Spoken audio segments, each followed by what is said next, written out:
My name is Grace Martin. I'm 45 years old, and last Tuesday, I stood in the Oakwood Elementary cafeteria watching Bethany Crawford hold up my donation envelope like it was contaminated. She squinted at the number, raised one perfectly sculpted eyebrow, and said loud enough for 3 tables to hear, "Oh, that's all." The room didn't go silent. That would have been merciful. Instead, nervous laughter rippled through the PTA volunteers sorting donation envelopes. My cheeks burned. I felt every pair of eyes slide toward me, then quickly away. Bethany smiled, teeth bright against her coral lipstick, and placed my envelope in the smallest pile. The one labeled under $100. What she didn't know was that I'd been funding half the school's programs for over a decade. Anonymously. Carefully. Strategically. I tracked every dollar, made sure it went exactly where struggling teachers needed it most, and never once asked for my name on a plaque. So when Bethany smirked at my modest contribution, I didn't flinch. I already knew something she didn't. Real generosity doesn't need applause. It just needs patience. And a very good memory for when karma comes knocking. I handed Bethany my envelope at exactly 3:47 p.m. on a Tuesday afternoon. The annual spring fundraiser setup was in full chaos. Tables covered in donation forms, parent volunteers arguing about banner placement, someone's kid crying near the stage. I'd planned to slip my check in quietly, the way I always did, then disappear before anyone tried to make small talk. But Bethany intercepted me at the donation table. She wore a cream blazer that probably cost more than my car payment, her blonde hair pulled back in a style that screamed, "I have a personal stylist." She plucked my envelope from my hand with 2 fingers, like she was picking up trash. "Grace Martin," she read aloud, then opened it without asking. Her eyes scanned the check amount. $50. Her expression shifted from professional smile to poorly concealed disgust. "Oh, that's all," she said, volume pitched just high enough to carry. 3 volunteers stopped sorting. Someone coughed. I stood there, purse strap digging into my shoulder, face heating. "Every bit helps," I managed, voice steady despite the humiliation crawling up my spine. Bethany placed my envelope in the smallest stack with theatrical precision. "Of course," she cooed. "We appreciate all contributions, no matter how modest." The cafeteria felt too bright suddenly. Fluorescent lights buzzed overhead, illuminating every mortified expression around me. Parents I'd known for years suddenly became very interested in their clipboards. Nobody made eye contact. Bethany turned to her assistant, Cynthia Moore, and stage whispered, "Some people just don't understand the importance of really investing in our children's future." Cynthia nodded, lips pressed together in a sympathetic smile that made my stomach turn. I wanted to walk out. Wanted to grab my envelope back and stuff it in my bag and never show my face at another PTA meeting. But I forced my feet to stay planted. I'd dealt with worse than Bethany Crawford's condescension. I'd survived corporate boardrooms full of men who thought my ideas were secretarial notes. I could handle one snobby PTA president. "I'm happy to help however I can," I said quietly, then turned and walked toward the exit. Behind me, I heard Bethany's voice resume its normal volume, chattering to someone about the gala decorations. Outside, the spring air hit my face like cold water. My hands shook as I unlocked my car. $50. She'd mocked me over $50. What she didn't know was that I'd already transferred $15,000 to the school foundation that morning. Anonymously, as always. That night, my best friend Amanda called. "I heard what happened," she said without preamble. "Wanda texted me. Said Bethany was absolutely brutal." I stirred pasta sauce on the stove, phone tucked against my shoulder. "It's fine. It's not fine.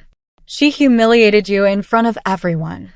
Amanda's voice carried that edge it got when she was angry on someone else's behalf. "You should have seen her face at the last gala, Grace. She spent 20 minutes bragging about her family's $5,000 donation. Made sure everyone saw the photo op with the principal." I'd seen the photo. Bethany in a designer dress, her husband's arm around her, both of them grinning beside a giant novelty check. The caption on the PTA newsletter had called them champions of education. "She really thinks she embarrassed you," Amanda continued. "She was telling people you barely contributed." My grip tightened on the wooden spoon. Let her think whatever she wants.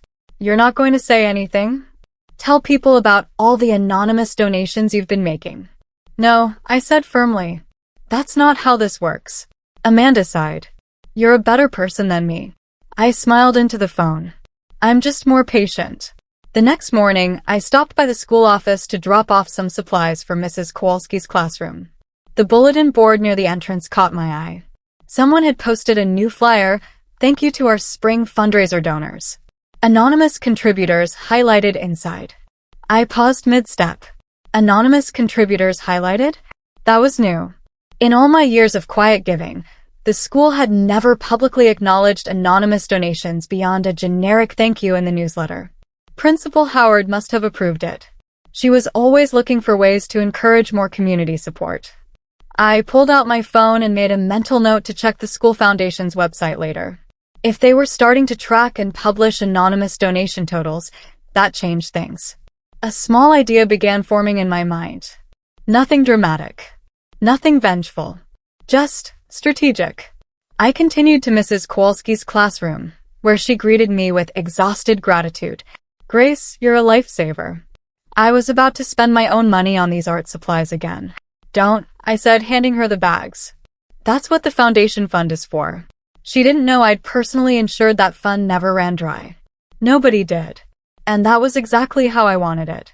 That evening, I sat at my kitchen table with my laptop open to the school foundation's donation portal. The website was clean, professional, recently updated. I clicked through to the giving page and noticed a new feature, a drop-down menu for donation designation. General Fund. Library resources. Arts programs. Athletic equipment. Teacher appreciation. Anonymous. I selected anonymous and typed in an amount. $5,000. Smaller than my usual contributions, but I wanted to test how quickly the system updated and whether they'd really post the totals publicly. The confirmation email arrived within minutes. Thank you for your generous anonymous contribution of $5,000 to Oakwood Elementary. Your donation will support critical programs and help every student thrive. No name. No photo op. No giant check. Just quiet money moving into accounts that would fund field trips, buy textbooks, pay for the music teacher's new instruments. I closed my laptop and leaned back in my chair. Bethany probably spent more than $5,000 on her wardrobe each season. She'd never understand this kind of giving. To her, donations were social currency, ways to climb PTA hierarchy and get your name in the newsletter. For me, they were just necessary. The right thing to do when you had more than you needed. The PTA executive board met the following Thursday in the school library.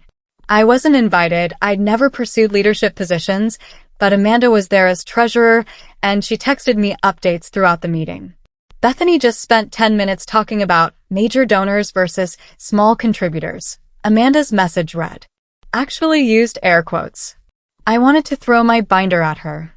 I smiled at my phone. Another text followed. She's proposing a tiered recognition system. Bronze, silver, gold levels based on donation amounts. Guess who's designing the gold plaques? Of course. Bethany would love a formal hierarchy. Something tangible to separate the real donors from people like me. How much for gold level? I texted back. $10,000 or more. She wants their names on a permanent wall display in the main hallway. I considered this. $10,000 wasn't unreasonable for families who could afford it, but making it a public competition felt wrong. Kids didn't need to see whose parents could write the biggest checks. Anyone push back? I asked. One parent looked uncomfortable but said nothing. Bethany steamrolled through the vote. I set my phone down. Bethany was building her kingdom, brick by expensive brick. She had no idea that the foundation she was standing on was mostly funded by the woman she'd humiliated 3 days ago. Over the next 2 weeks, I made 3 more anonymous donations. Each one smaller than my usual transfers, but strategic. $2,000 for the library expansion. $3,000 for updated playground equipment. $1,500 for classroom technology grants. The foundation's website updated within hours each time, adding my contributions to the running total displayed on their homepage. Anonymous donors have contributed $26,500 this semester, the banner proclaimed. I watched the number grow with quiet satisfaction. Bethany would see those totals. She'd wonder. She'd probably assume it was some wealthy family new to the district, someone she hadn't properly courted yet. Amanda called one evening laughing. You should have seen Bethany's face at pickup today. She was staring at the foundation website on her phone, scrolling through the anonymous donations. She looked like someone had stolen her spotlight. Maybe someone did, I said mildly. Grace Martin, are you plotting something? I'm just donating to my daughter's school. Your daughter graduated 3 years ago. Then I'm donating to the school that shaped her. Same difference. Amanda's voice softened. You know, Bethany's going to take credit for all this at the spring gala, right? She'll act like the anonymous donors only gave because of her amazing leadership. Let her, I said. We'll see how long that lasts. The spring gala arrived on a Saturday evening in late April. The school gymnasium had been transformed, white fabric draped from the ceiling, round tables with floral centerpieces, a small stage with professional lighting. Bethany had spared no expense. Or rather, she'd spent the fundraiser budget like it was her personal event planning account. I wore a simple navy dress and arrived alone. Amanda waved me over to a table near the back, safely away from Bethany's inner circle clustered near the stage. She's been circling like a shark, Amanda whispered as I sat down, making sure everyone knows this is her event, her vision, her success. On stage, Bethany tapped the microphone. She wore an emerald gown that probably cost more than my monthly mortgage. Her smile was wide, practiced, perfect. Good evening, everyone. Welcome to Oakwood Elementary's spring celebration of giving. Applause rippled through the room. Bethany soaked it in, one hand pressed to her heart in false modesty. Tonight, we celebrate not just our amazing students, but the families who invest in their future, she continued. This year, we've seen record-breaking donations, and I couldn't be prouder. Amanda elbowed me. Here we go. Bethany clicked to the first slide of her presentation, a pie chart showing donation totals by category. The largest slice was labeled Anonymous Donors, $26,500. Bethany paused at the slide, her smile faltering for just a second. She'd clearly prepared different remarks. As you can see, she said, recovering quickly, we've been blessed with some very generous anonymous contributors this year. She clicked to the next slide, which listed named donors in descending order. Her family's name sat at the top, Crawford family, $8,000. The room applauded politely. Bethany beamed. She spent the next 5 minutes thanking each named donor personally, calling them to stand, making a show of their generosity. But I noticed how her eyes kept darting back to that first slide. $26,500. Anonymous. More than 3 times her family's contribution. An assistant appeared at Bethany's elbow, handing her a folder. Bethany opened it, scanned a page, and her expression tightened. I'd bet anything that folder contained the full donor ledger, complete with dates and amounts. She was seeing the pattern for the first time. Multiple large donations, all anonymous, all arriving after her public humiliation of me. At my table, Amanda leaned close. She's figuring it out. Maybe, I said quietly. Or maybe she's just realizing she's not the hero of this story. After Bethany's speech, the gala shifted into dinner service. I picked at my chicken, half listening to conversations around me. Parents discussed summer camps and vacation plans. Someone complained about standardized testing. Across the room, Bethany huddled with Cynthia and another board member, the donor ledger open between them. I watched Bethany's finger trace down the page, stopping at entries, her lips moving as she calculated something. She was looking for patterns, trying to match the anonymous donations to families she knew, probably cross-referencing amounts against her mental hierarchy of who had money and who didn't. Amanda followed my gaze. She's obsessed. Good, I said. Grace, what exactly is your endgame here? I took a sip of water. I don't have one. I'm just doing what I've always done, giving quietly. The only difference is now there's a public record. But you know this is driving her crazy, right? I allowed myself a small smile. That's not my problem. A few tables away, I noticed Bethany suddenly look up, her eyes scanning the room. They landed on me for a brief moment, then moved on. She hadn't connected the dots yet. To her, I was still just the woman who'd barely donated $50. Over the next week, The PTA gossip machine went into overdrive. Amanda reported that Bethany had cornered at least 5 wealthy families, trying to determine if they were the mysterious anonymous donor. "She's convinced it's the Hutchinsons," Amanda said during our coffee catch-up. "They just bought that huge house on Maple Street." But when she asked them, they had no idea what she was talking about. I stirred sugar into my latte. Maybe she should focus less on who's donating and more on what the money's accomplishing. You would think that. But this is Bethany we're talking about. She can't stand not being the center of attention. I'd noticed. The PTA newsletter that week had featured 3 photos of Bethany, presenting a check to the principal, standing beside the new library books, cutting a ribbon at the playground equipment unveiling.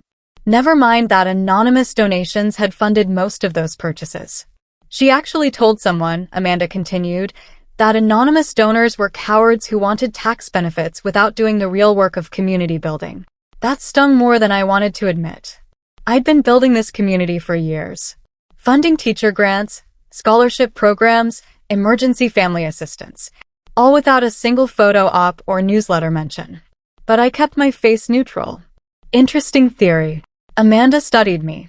You're really not going to tell her, are you? Tell her what? That she humiliated the school's biggest benefactor. I shook my head. That would defeat the purpose. The PTA called an emergency board meeting for the following Tuesday.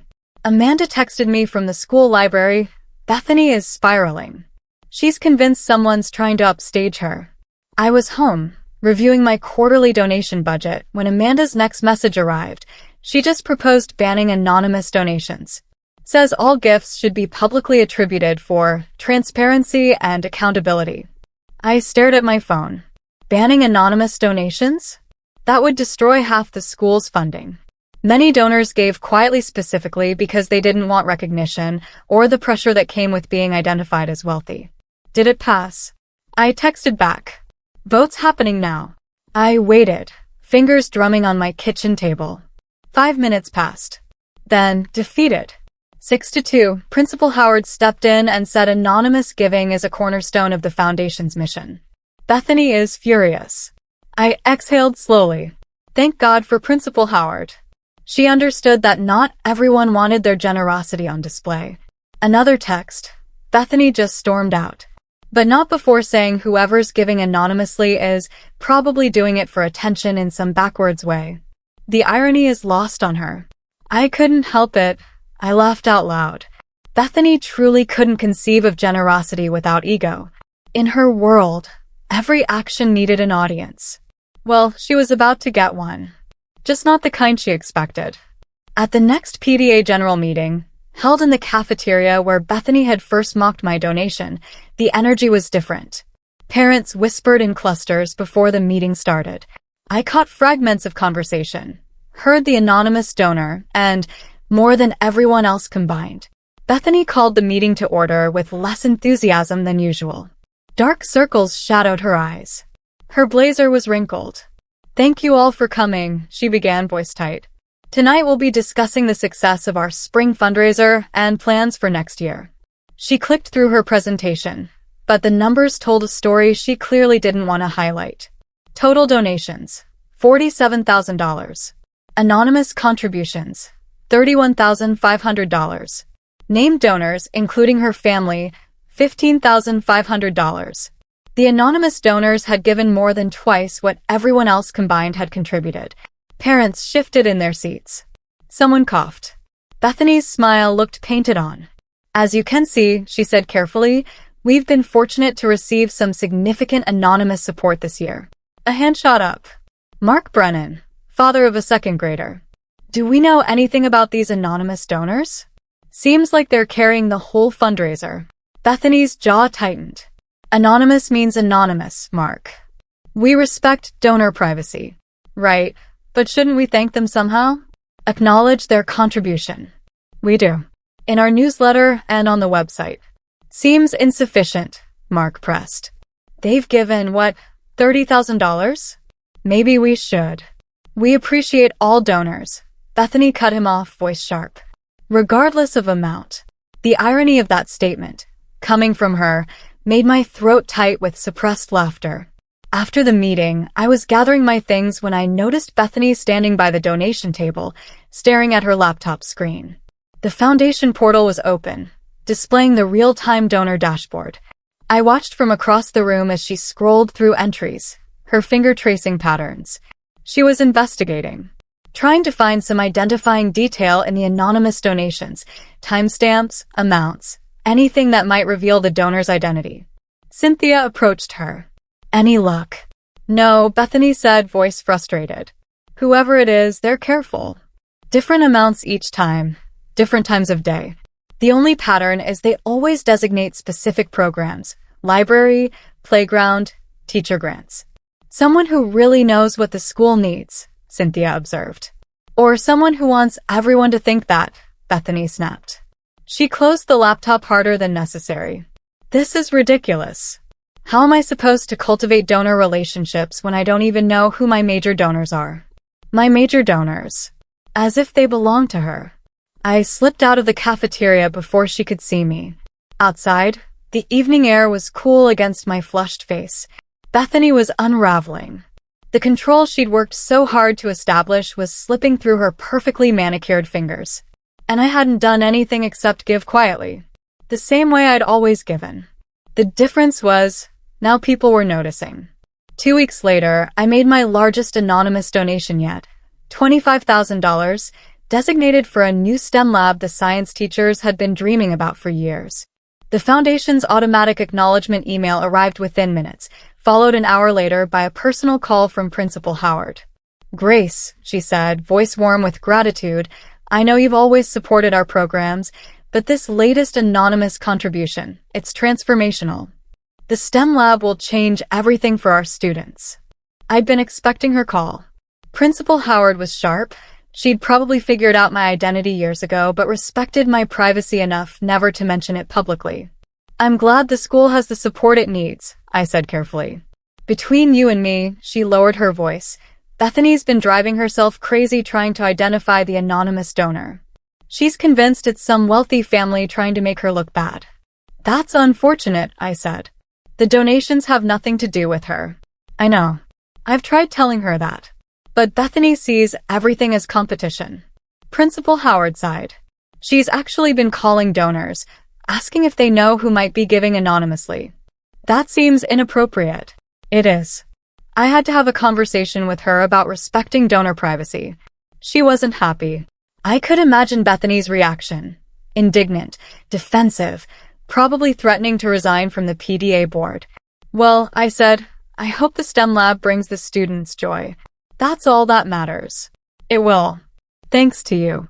After we hung up, I sat in my quiet kitchen and thought about Bethany's obsession. She had turned anonymous generosity into a personal affront. In her mind, someone was deliberately undermining her authority by giving without her permission or acknowledgement. She couldn't have been more wrong. But I had no intention of correcting her. The following Saturday, I ran into Bethany at the grocery store. She was in the produce section, examining avocados with intense concentration. I considered slipping down another aisle, but something made me keep walking. "Hi, Bethany," I said pleasantly. She looked up, startled. "Oh, Grace." "Hello." An awkward pause stretched between us. I picked up a bag of apples, casually examining them. "How's PTA planning going?" I asked. "Fine," she said shortly. Then, as if unable to help herself, "Have you heard about the anonymous donors?" "Hard not to," I said. "Everyone's talking about it." "It's frustrating," Bethany said, dropping all pretense of professionalism. "How am I supposed to build relationships with donors when they won't even identify themselves?" "Maybe they don't want a relationship," I suggested. "Maybe they just want to help." Bethany's laugh was sharp. "Nobody gives that much money without wanting something in return. Recognition, tax benefits, social status. There's always an angle." I met her eyes. "Maybe you're wrong about that. I've been doing this for 5 years, Grace. I know how donors think." "Do you?" I asked quietly. "Because it seems like you only understand one type of donor. The kind who wants their name on everything."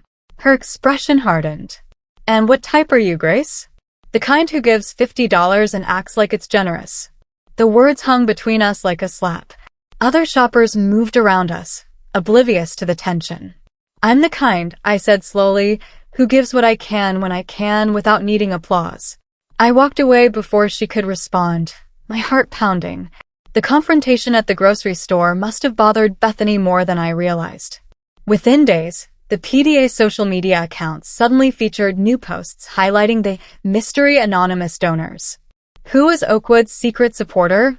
Read one Facebook post, complete with question mark emojis and a call for speculation in the comments. Our anonymous donors have transformed our school. Can you guess who they might be? Read another. Amanda called me incredulous. She's literally trying to crowdsource the investigation now. This is unhinged. I scrolled through the comments. Parents guessed wildly, the Hutchinsons, the Yamaguchis, some family that had recently moved to the district. A few people suggested it might be a foundation or a corporation. No one guessed me. Grace Martin, the woman who'd handed over a $50 check and been humiliated for it. She's losing control of the narrative, Amanda said.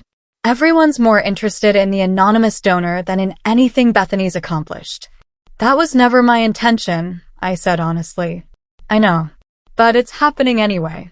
You've accidentally made yourself the main character of the PTA drama without anyone knowing it's you. I had to admit, there was some poetry in that. Bethany had spent years cultivating her image as the generous benefactor, the community leader, the champion of education. And I'd quietly dismantled that image without saying a word. All I'd done was give. The same thing I'd always done. The difference was, now the numbers were public. The spring semester wound down. Final assemblies, field day, end-of-year parties. I volunteered where I could, helping organize events, donating supplies when teachers needed them. Through it all, Bethany's frustration grew more visible. She snapped at volunteers, sent curt emails, avoided board meetings when she could.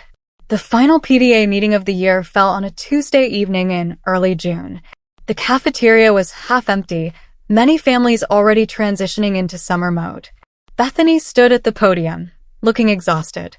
Thank you all for another successful year, she said without enthusiasm. Our fundraising totals exceeded expectations, largely due to anonymous contributions we've been unable to properly acknowledge. That last part came out bitter. For next year, she continued, I'm proposing new donation guidelines to ensure transparency and community engagement. All contributions over $1,000 would need to be publicly attributed. Silence filled the room. Parents exchanged uncomfortable glances. Principal Howard stood up from the back row. Bethany, we've discussed this. Requiring public attribution would violate donor privacy and potentially reduce overall giving. It would also, Bethany shot back, prevent people from using anonymous donations as some kind of passive-aggressive statement. Amanda kicked my ankle under the table. I kept my expression carefully neutral. Principal Howard's voice was firm. No one is making statements, Bethany. They're supporting students. That's all. Are they? Bethany's voice rose. Or is someone trying to undermine my leadership by making me look inadequate? The room went completely still. Even the parents who hadn't been paying attention looked up. That's an extremely self-centered interpretation, Principal Howard said quietly. Bethany's face flushed red. I've given everything to this PTA, and we appreciate that. But this isn't about you. The meeting ended badly. Bethany stormed out before the final vote on summer programs. Cynthia chased after her, heels clicking on the tile floor. Parents whispered among themselves, shocked by the outburst. Amanda and I walked to our cars together. That was intense, she said. I've never seen Bethany lose it like that. She's under a lot of pressure, I said, though I felt little sympathy. Pressure she created for herself. Nobody asked her to figure out who the anonymous donor is. She's the one who made it a competition. In my car, I sat for a moment before starting the engine. Bethany's words echoed in my mind. Someone trying to undermine my leadership by making me look inadequate. That hadn't been my goal. Truly. I donated anonymously for years before Bethany ever became PTA president. The only thing that had changed was the foundation's decision to publicly track anonymous totals. But I couldn't deny that watching Bethany spiral had been satisfying. She'd humiliated me without a second thought. Dismissed my contribution like it was pocket change. made assumptions about my worth based on a single check. Maybe she needed to learn that generosity wasn't a performance. That real support for children and education didn't require recognition or applause. Or maybe I was rationalizing my own pettiness. Either way, I started my car and drove home, my conscience complicated but clear. Summer arrived. School ended. The PTA went dormant until fall planning meetings in August. I spent July volunteering at the public library's summer reading program and making quiet donations to back-to-school supply drives. Life continued in its usual rhythm. Then, in mid-August, Amanda called with news. Bethany resigned from the PTA. I stopped mid-bite of my lunch. What? Sent a group email this morning. Said she was stepping down to focus on family and personal projects. But everyone knows it's because of the anonymous donor situation. That seems extreme. She made it extreme, Grace. She couldn't handle not being the most important person in the room. I felt an unexpected pang of guilt. Had my donations driven her out? That hadn't been my intention. Who's taking over as president? I asked. Principal Howard asked me to serve as interim until we hold elections in September. Which means, Amanda added meaningfully, I have access to all donor records, including the anonymous ones. My pulse quickened. And I'm not supposed to reveal anonymous donor identities. But Grace, between you and me, the totals for this year are staggering. Nearly $60,000 from one source. I'd made a few additional contributions over the summer. Emergency funding for families struggling with back-to-school costs. New books for classroom libraries. Instruments for the music program. That's wonderful, I said carefully. The school needs it. Grace. Amanda's voice was gentle. You don't have to keep hiding. Bethany's gone. People would celebrate you if they knew. I don't want to be celebrated. I just want kids to have what they need. Amanda sighed. You're impossible. I'm consistent. The first PTA meeting of the new school year fell on a Thursday evening in September. I almost didn't go. Without Bethany there, the urgency felt diminished. But Amanda had asked me to come, so I sat in the back row of the cafeteria and watched parents file in. The mood was lighter than last year. People chatted freely, laughed, seemed genuinely excited about new programs. Amanda called the meeting to order. Welcome back, everyone. Before we dive into fall planning, I want to address something that became complicated last year. Heads turned. A few parents shifted uncomfortably, remembering Bethany's outburst. Our anonymous donors, Amanda continued, contributed over $60,000 last school year. That money funded STEM labs, library expansions, playground equipment, teacher grants, and emergency family assistance. It changed lives. She paused, looking around the room. We've spent a lot of energy trying to figure out who these donors are. But I think we've been asking the wrong question. Instead of who, we should be asking why. She clicked to a slide showing a breakdown of where the money went. Specific programs, specific needs, specific impacts. These donations are strategic, thoughtful. They go exactly where students and teachers need them most. That tells me our anonymous donors aren't seeking attention or recognition. They're seeking impact. I felt tears prick my eyes unexpectedly. So moving forward, Amanda said, I propose we simply say thank you. No investigations. No speculation. Just gratitude. The room erupted in applause. Parents nodded, smiling. And for the first time in years, I felt truly seen, even though no one was looking at me. After the meeting, parents lingered in small groups. I was gathering my things when I felt someone approach. Wanda Peterson stood beside me, her expression thoughtful. Grace, I owe you an apology. I blinked, surprised. For what? Last year, when Bethany humiliated you about your donation. I laughed. I didn't stand up for you. That was wrong. My throat tightened. It's okay. It's not. And watching how everything unfolded this year, it made me think about how we define generosity. How we judge people based on what we can see. She glanced around, then lowered her voice. I don't know who the anonymous donors are, but I keep thinking about how they give without needing credit. That takes real character. I managed a small smile. Yeah, it does. Wanda squeezed my arm and walked away. I stood there for a moment, overwhelmed by the unexpected kindness. Across the cafeteria, I noticed the donation table still set up from the meeting. A small stack of envelopes sat in the collection box. On impulse, I pulled out my checkbook. Wrote a check for $100 this time, double my original contribution. Sealed it in an envelope and dropped it in the box. Someone might recognize my handwriting, might connect the dots. But for the first time, I didn't care. If they figured it out, they figured it out. I'd spent years hiding. Maybe it was time to stop. Fall semester progressed smoothly. Amanda ran the PTA with quiet competence, focusing on programs rather than personalities. Parents seemed happier, more engaged. I continued my anonymous donations, but also started being more visible in other ways. Volunteered more openly. Attended more events. Spoke up in meetings when I had ideas. One afternoon in October, I was helping set up for the fall festival when a parent I didn't know well approached me. "You're Grace Martin, right?" "That's me. I'm Holly Young. My daughter's in 3rd grade." She hesitated. "This might sound strange, but I wanted to thank you." My heart skipped. For what? My family hit some financial trouble last year. Lost our housing, had to move in with my parents.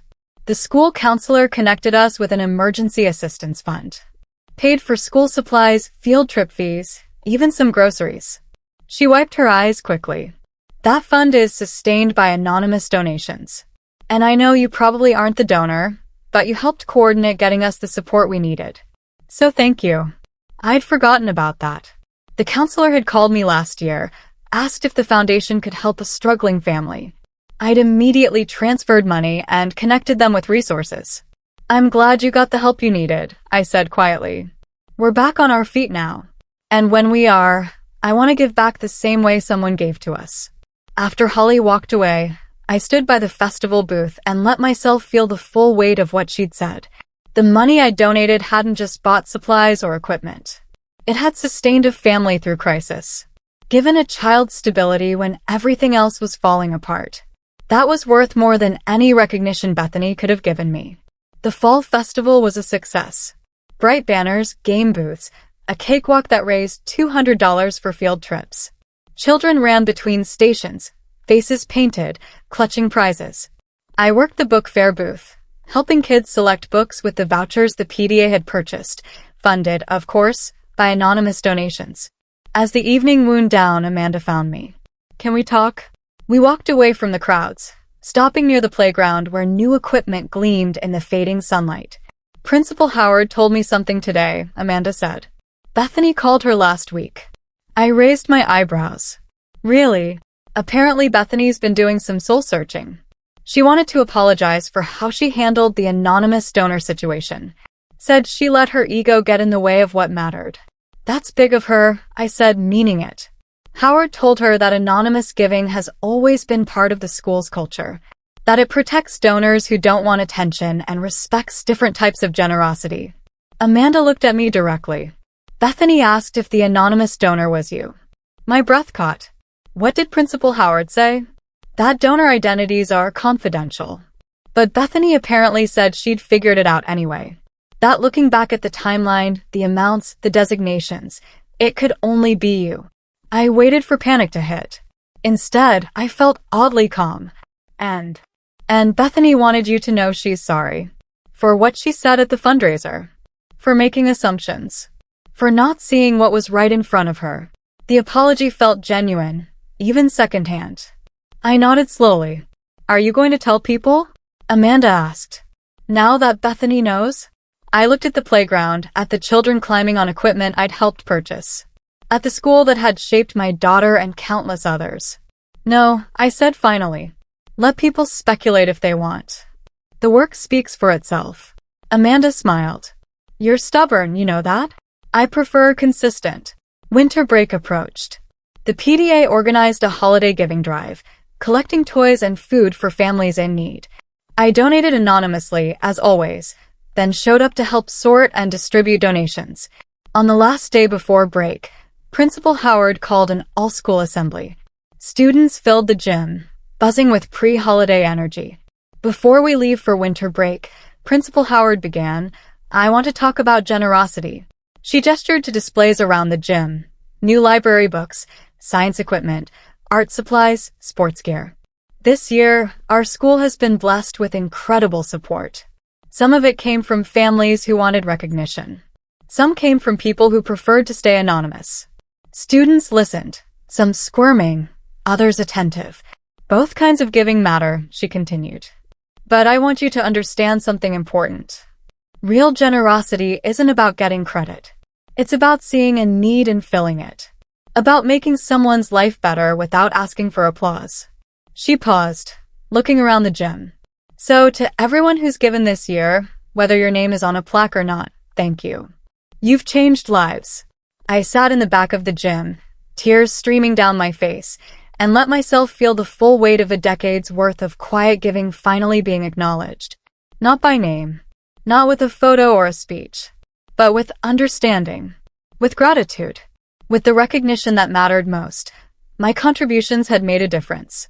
Bethany had mocked my $50 check, assuming it defined my generosity. She'd spent months trying to unmask anonymous donors, convinced they were making a statement about her. She'd been wrong on both counts. I'd never been making a statement. I'd been making a difference. Quietly. Consistently. Without needing anyone to see. And in the end, that silence spoke louder than any applause ever could.